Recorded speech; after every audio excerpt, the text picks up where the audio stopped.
अनेक गुड़िए तिरंगा पताका को टांगी विद्यापीठ खेल पड़िया खेलाई हुई पड़ा एक वीडियो सोशल मीडिया रे देखा मिलता जहां नहीं अगस्ट 17 तारिख में कटक जिला बीजेपी ग्रामीण उपसभापति हिमांशु महांती और तांको साथी माने पड़ियारू पताका उठाई तिरंगा सहित किसी फ्लाकार्ड पड़ा देखा मिलता से प्रधानमंत्री मुख्यमंत्री केन्द्रापड़ा सांसद और राज्य सभापति फोटो देखा मिलता एने हिमांशु टांगी थाना द्वारस्थ होते जो मैंने एभली भूल करिसेंती तिरंगा को असम्मान कर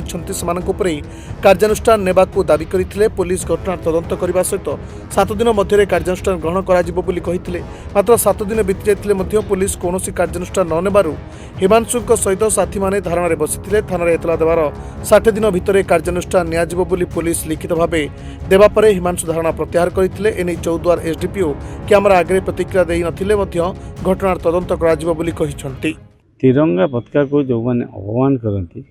से देशध्वज ऊर्ध्वर रहे किंतु ये जो तिरंगार सर्वोच्च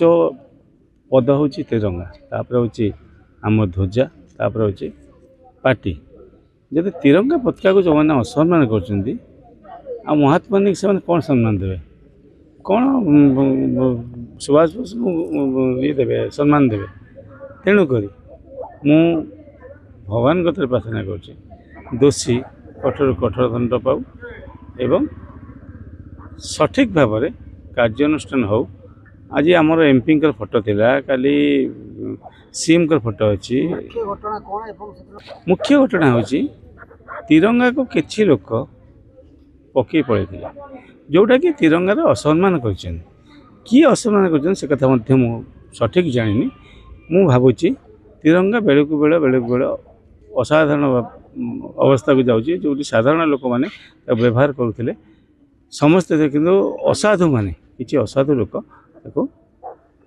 तिरंगा को असम्मान।